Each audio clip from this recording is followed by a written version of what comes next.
आइए चलते हैं खाटू श्याम की यात्रा करते हुए श्रीमद् भागवत कथा का आनंद लेंगे और सभी भक्तों को जय श्री श्याम, जय श्री कृष्ण, राधे राधे, बोलो हारे के सहारे की जय। तो अब हम आपको बड़ा ही महत्वपूर्ण प्रसंग श्रीमद् भागवत कथा से सुनवाते हैं और सभी भक्तों को अगर हमारी यात्रा के दर्शन करते हुए और श्रीमद्द भागवत कथा का आनंद लेते हुए अगर अच्छा लगे तो चैनल को लाइक सब्सक्राइब अवश्य करें और शेयर करें। जय श्री श्याम। मुस्कुराते हुए पूछा, देवी क्या बात है? कुछ नहीं महाराज, हम पतिव्रताओं का धर्म ही है पति की सेवा करना। मैं तो अपने धर्म का निर्वाह मात्र कर रही हूं। भोलेनाथ हंस करके बोले, देवी जी आज कुछ ज्यादा ही धर्म निभा रही हैं आप। निसंकोच बताइए आपके मन में आज क्या है? तब सती जी ने अपनी बात जरा घुमा करके करी। प्रजापतिस्ते स्वस्वरस्य सांप्रतम निर्यापितो यज्ञ महोत्सव किल वयं च तत्र विसराम वामते यद्यर्थितामि विबुधा व्रजन्ते प्रजापतेस्ते स्वसुरस्य सांप्रतम्।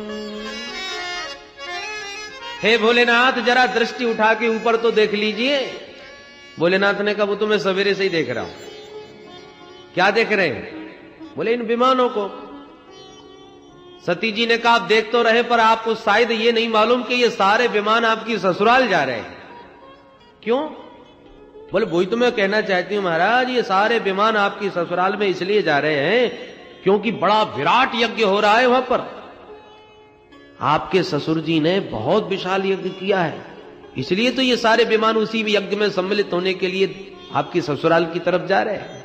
अब जरा शब्द शैली देखिए माता सती जी की। माताएं अपने मायके की जब बात करती हैं ना तो बड़ी अकड़ के बात करती हैं। मेरे मायके में आपने सुना नहीं, ऐसा कभी नहीं देखा होगा, इतना बड़ा यज्ञ हो रहा है मेरे पिताजी के द्वारा। तो मेरा शब्द ज्यादा बोलते हैं। पर आज सती जी ने एक बार भी नहीं कहा कि मेरे मायके में या मेरे पिताजी ने, कुछ नहीं। प्रजापतिस्ते स्वसुरस्य सांप्रतम। भोलेनाथ आपके ससुर जी ने आपकी ससुराल में बहुत बड़ा यज्ञ किया है ताकि भोलेनाथ को अपनत्व प्रतीत हो। भोलेनाथ हंस करके बोले, देवी तो क्या ससुराल से कोई चिट्ठी पत्री आई थी? कोई निमंत्रण आया था क्या हमारा? सती जी ने कहा, महाराज आया तो नहीं पर भेजा जरूर होगा। कभी कभी डाक गड़बड़ा जाती है, चिट्ठी जरूर भेजी होगी, किसी कारण से नहीं पहुंच पाई। देखो महाराज, मेरे मन में तो बस एक ही कामना है कि हम 16 बहनें हैं। विवाह के बाद से बहनों से कभी मिलना ही नहीं हुआ। आज इस यज्ञ में सब बहन आएंगी और सब बहनोई भी आएंगे, तो हम सबका एक साथ मिलना होगा, देखना होगा, कितना आनंद आएगा महाराज। तस्मिन् भगिन्यो मम भर्तृभिः स्वकैर् ध्रुवं गमिष्यन्ति सुहृद्रदिक्षव। सबसे मिलने का, सबको देखने का बहुत मन हो रहा है। सुहृद्रदिक्षव, द्रष्टुम इच्छा दृदिक्षा। आप भी सबसे मिलोगे, कितना आनंद आएगा महाराज। भोलेनाथ देवी सती की उत्कट उत्कंठा को जान गई। जाने की बहुत ही प्रबल इच्छा इनके मन में है। तो हंस करके बोले, देवी जाने आने में तो हमें भी कोई आपत्ति नहीं, चले चलते। तुम्हारा कहना बिल्कुल उचित है। ऐसे अवसरों पर ही स्नेही जनों से भेंट होती है, सबका मिलना होता है। परंतु जाने आने में आनंद तब आता है कि हम जाएं और हमें देखते ही लोग गदगद हो जाएं, उन्हें देख करके हम गदगद हो जाएं। ऐसी जगह जाने से क्या फायदा कि हम बिना नौता के जा रहे हैं प्रेम में, प्रेमियों से मिलने, और वो हमको देखकर मुंह लटका के बैठ जाएं, हमें देखकर उन्हें आग लग जाए, उन्हें देखकर कि हमारा हृदय जल जाए। ऐसे स्थान पर सोना भी बरस रहा हो तब भी नहीं जाना चाहिए। आवत ही हर से नहीं, नैनन नहीं सने, आवत ही हर से नहीं, नैनन नहीं सने, तुलसी तहाँ न जाइए, तुलसी तहाँ न जाइए, चाहे कंचन बरस में, तुलसी तहाँ न जाइए, चाहे कंचन बरस में, आवत ही हर से नहीं, नैनन नहीं सने, तुलसी तहाँ न जाइए, कंचन बरस में, कंचन बरस में। इसलिए देवी कुछ भी हो रहा हो अपने राम जाने वाले नहीं। सती जी ने कहा आपने यहां बैठे बैठे कैसे सोच लिया कि हम जाएंगे और हमको देखकर वो प्रसन्न नहीं होंगे? अरे यदि हम पहुंचे तो पिताजी तो कान पकड़ के माफी मांगने लगेंगे कि बेटी मैं पत्र देना भूल गया। क्या करें, बड़े बड़े कार्यक्रमों में कभी कभी बड़े खास से खास निकटतम लोग छूट जाते हैं। पर ये गलती कोई जानबूझ के थोड़ी होती है, अनजाने में हो जाती है। आप चलिए तो सही। भोलेनाथ को आज वो प्रसंग सुनाना ही पड़ा जो अब तक सती से छुपाए बैठे थे। भोलेनाथ ने पूरा प्रसंग जब विस्तार से सुनाते हुए कहा, देवी उस दिन तुम्हारे पिता के स्वागत समारोह में हम तनिक खड़े नहीं हुए। हमारा उद्देश्य कोई अपमान करने का नहीं था। हमने तो सर्वभूत हृदय भगवान वासुदेव के चरणों में प्रणाम करते हुए दक्ष को भी प्रणाम किया था, पर मेरी भावना को समझे बिना दक्ष ने अपना अपमान मान लिया। देहाभिमानी देह को महत्व देता है।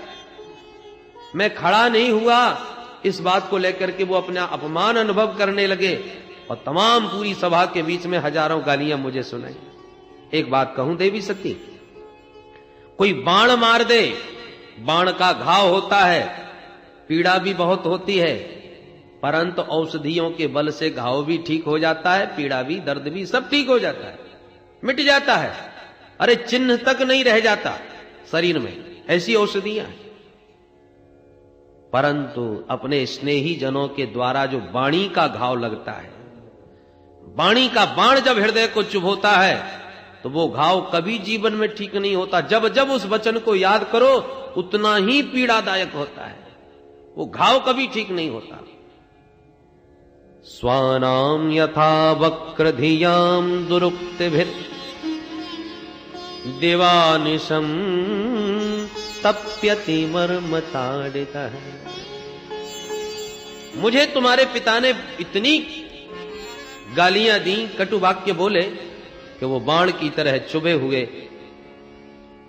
आज भी दिन रात मेरे मर्म स्थलों में पीड़ा पहुंचाते हैं। दिवानिशम तप्यति, दिन रात तपाते हैं वो वचन। मैं तो सह गया देवी, पर मैं तुम्हारे स्वभाव को भी ठीक से जानता हूं, तुम सह नहीं पाओगी। अपमान की पीड़ा मृत्यु से भी भयानक होती है देवी, जो तुमसे नहीं सहा जाएगा। इसलिए मेरी बात मानो, वहां बिल्कुल मत जाना, तुम्हारा किसी भी प्रकार भला नहीं।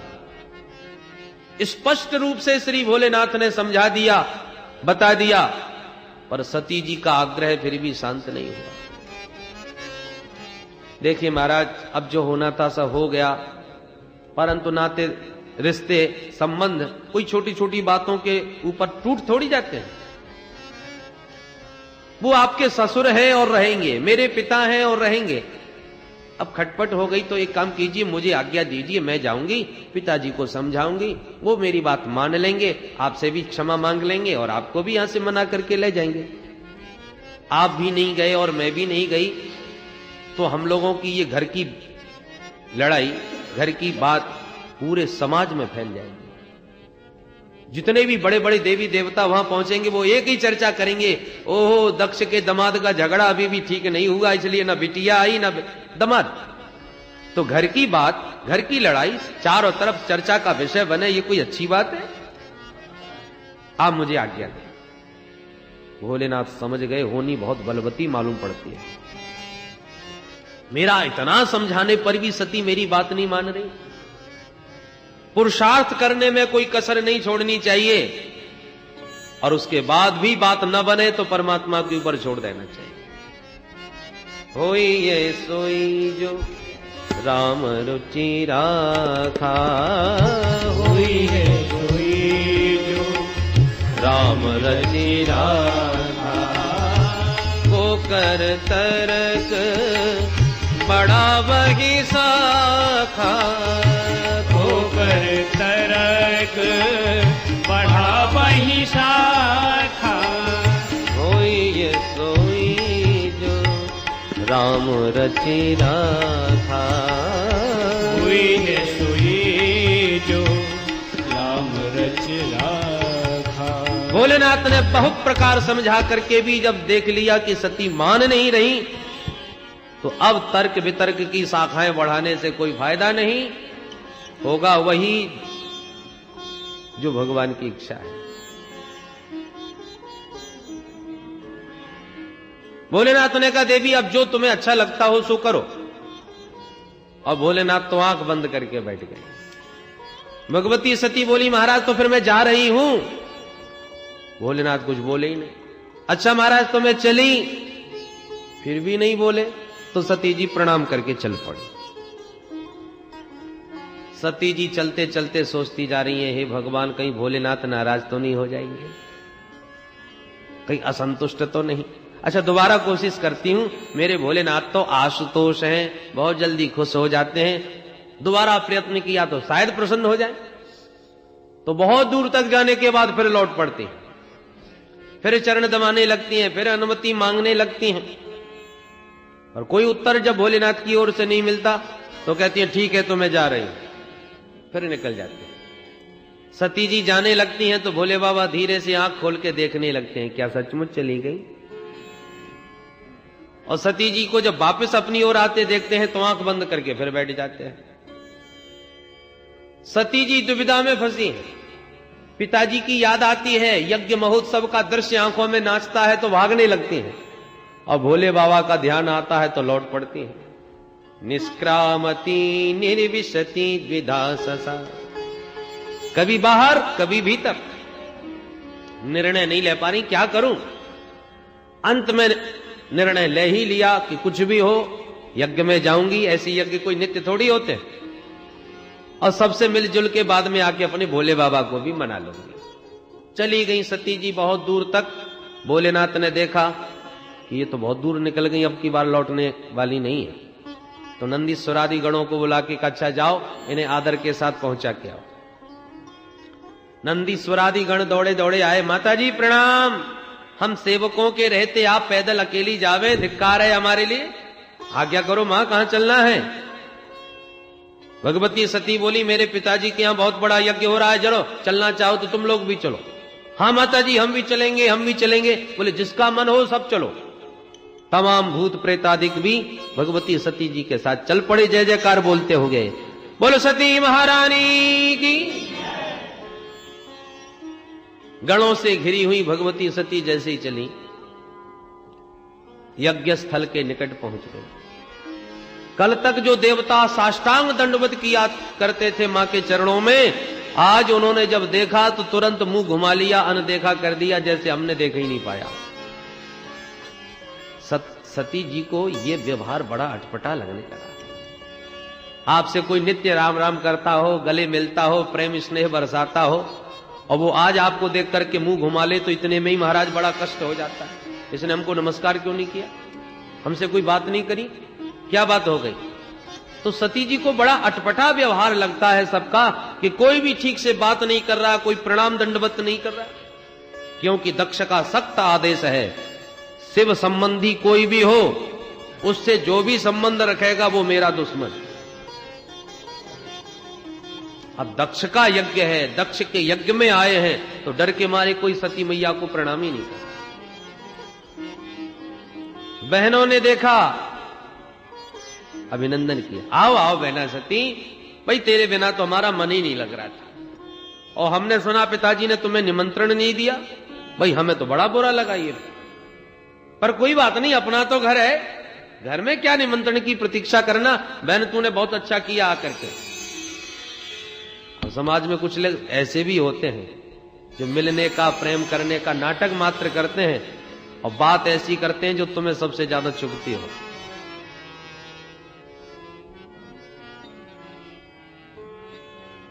सती जी को लगा मुझे इनसे क्या मतलब, मायके में सबसे अधिक महत्व होता है तो मां का, मां है तो मायका है, अन्यथा कोई नहीं पूछने वाला,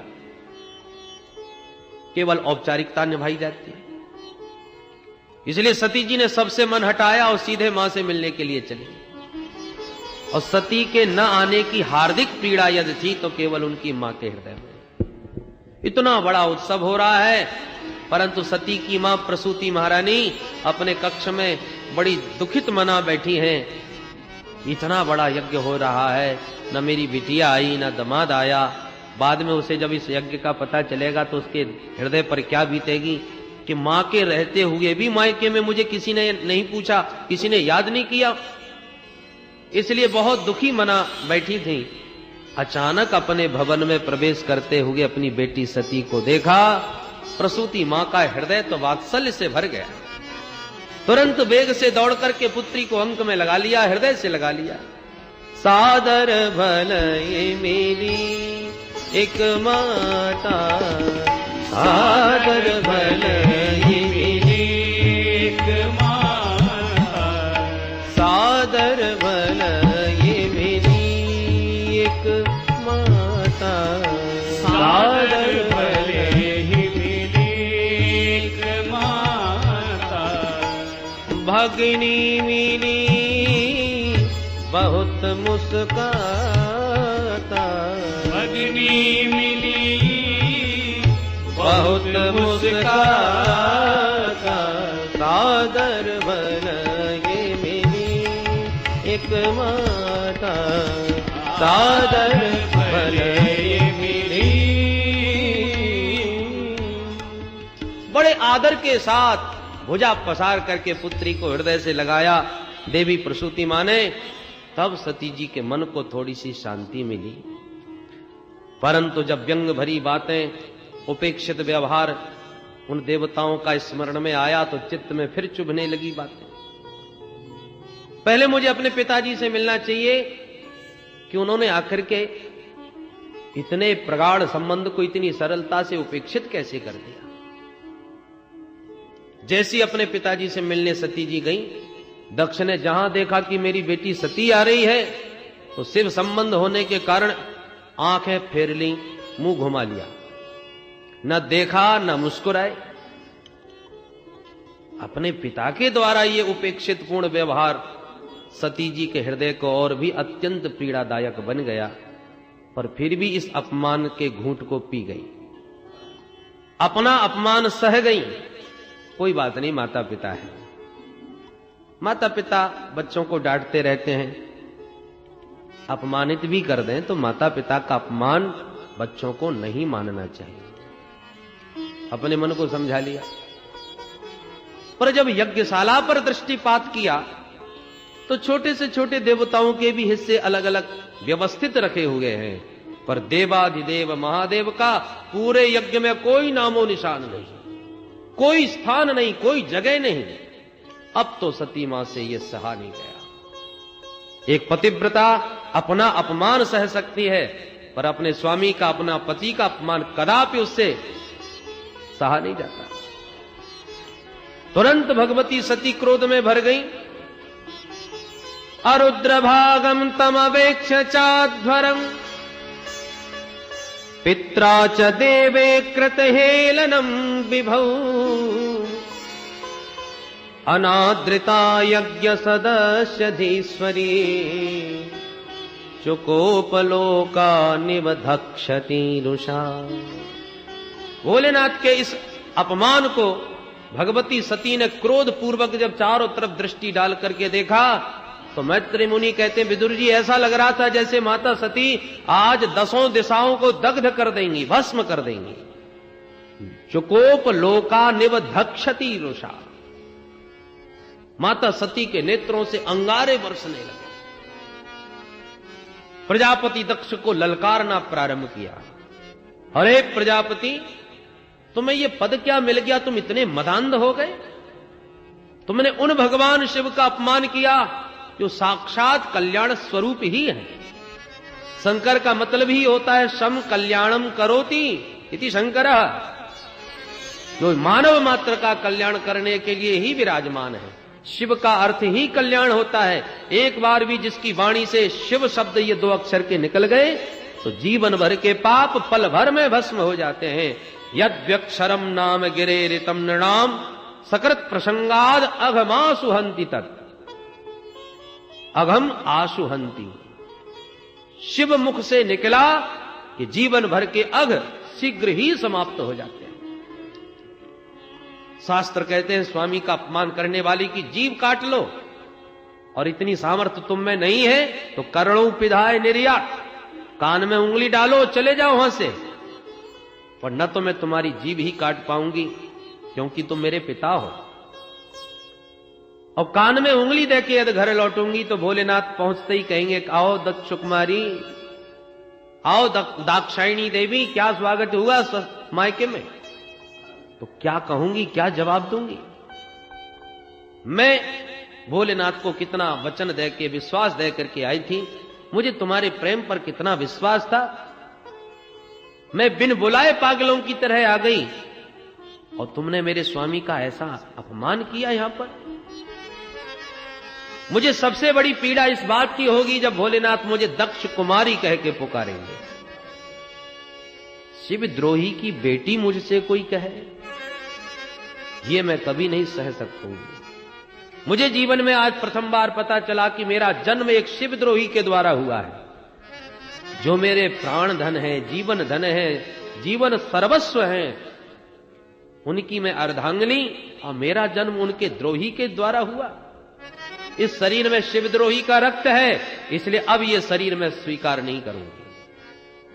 पर क्या करें, जब तक शरीर है तब तक यह संबंध तो स्वीकारना ही पड़ेगा। अतः इस संबंध को सर्वदा के लिए समाप्त करने के लिए आज मैं ये शरीर ही समाप्त करूंगा। अतस्तवोत्पन्नमिदं कलेवरम न धारयिष्ये श्रितकंठगर्हिण दग्धस्य मोहाद् विशुद्ध मंधसो जुगोप्सितस्योद्धरणं प्रचक्षते। अतः तव उत्पन्नम इदम कलेवरम न धारयिष्ये, तेरे द्वारा है ये उत्पन्न शरीर, इसलिए अब इसे धारण नहीं करूंगी। और इतना कह के माता भगवती ध्यान मग्न बैठ गई।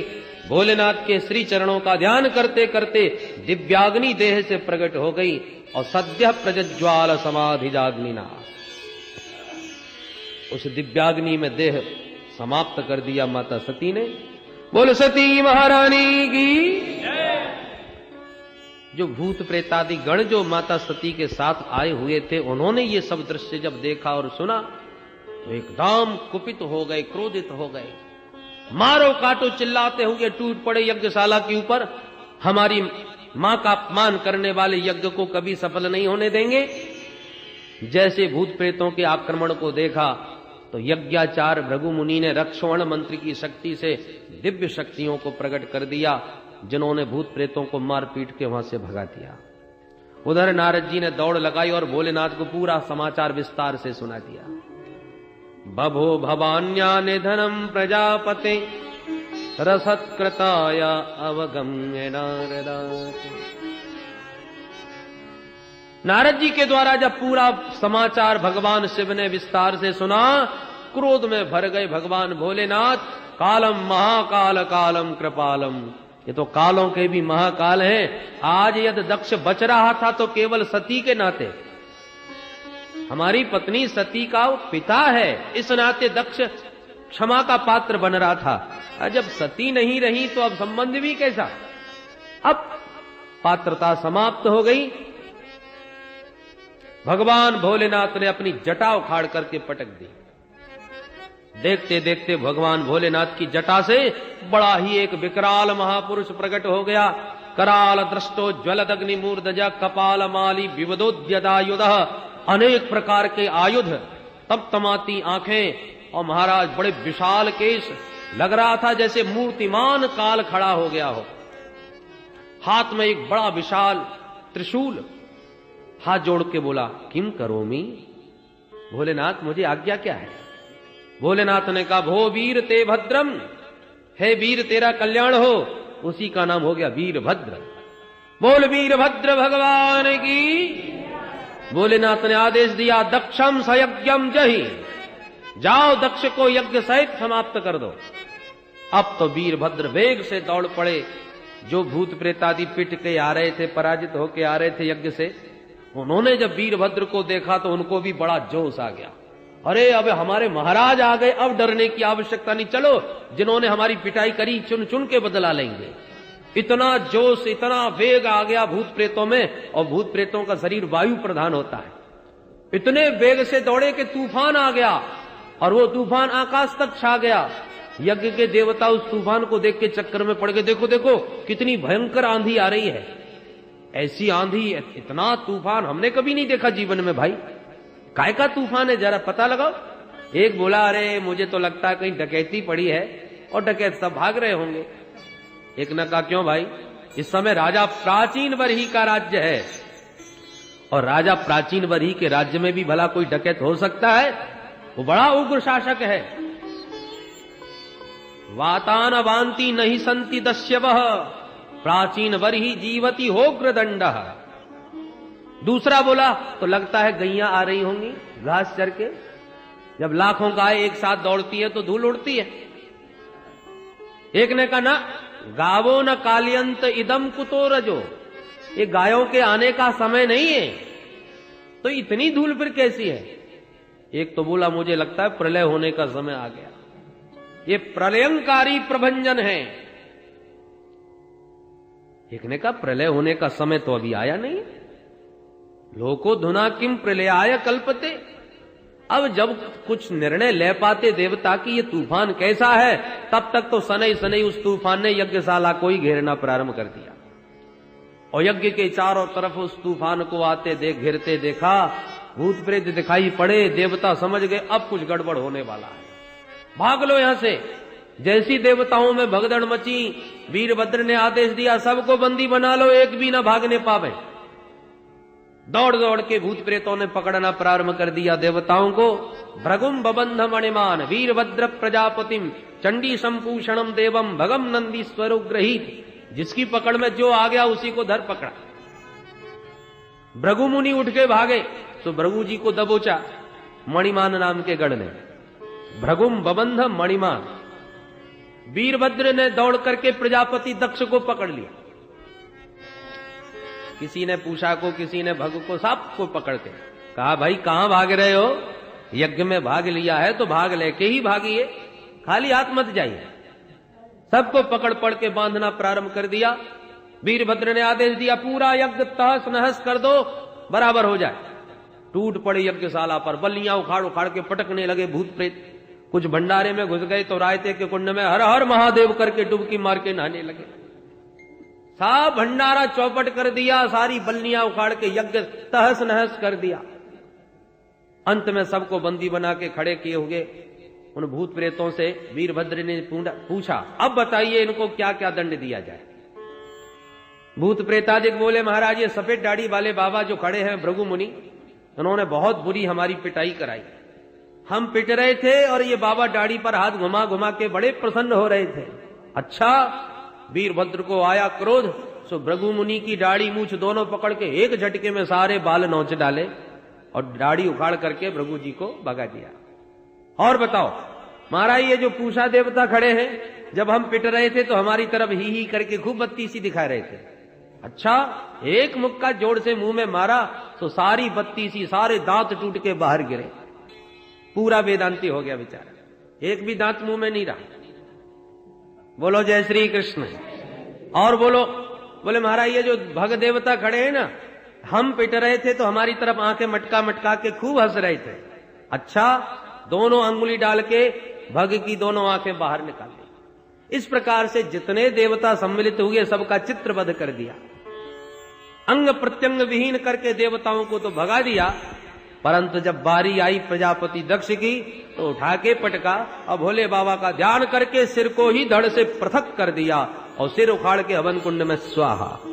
बोल शंकर भगवान की जय जयकार करते हुए लौट गए सब शिवगण, परंतु देवता जो खंडित हुए वो रोते रोते ब्रह्मा बाबा की शरण में गए। त्राहि माम त्राहि माम त्राहि माम। भोलेनाथ ने, श्री ब्रह्मा बाबा ने कहा आओ आओ भाई देवगणों, क्यों भाई क्या बात हो गई, कैसे भागे चले आ रहे हो? बोले महाराज मत पूछो, यज्ञ में गए थे अपना भाग लेने के लिए, तो भाग तो कुछ मिला नहीं, साथ में हमारा ही भाग और चला गया। सबने अपनी अपनी दुर्दशा सुनाई। ब्रह्मा जी हंसने लगे, अरे देवताओं, बिना विचारे जो करे सो पाछे पछताए। उस यज्ञ में भाग तो हमें भी परोसा गया था, पर हम तो नहीं गए। जहां भगवान शिव का अपमान होगा वहां हम कैसे जा सकते हैं? भगवान नारायण का भी भाग था, पर नारायण भी नहीं गए। तो जब हम ब्रह्मा विष्णु महेश तीनों ही नहीं गए तो तुम क्यों चले गए? तुमने विचार क्यों नहीं किया? अच्छा महाराज गलती हो गई, अब खाई सो खाई, आंगे खाई तो राम दोहाई। शपथ खाते हैं दोबारा ऐसी गलती नहीं होगी। ब्रह्मा जी ने कहा तुमने अपराध किया है भगवान शिव का, उन्हीं की शरण में जाओ, वो ठीक करेंगे।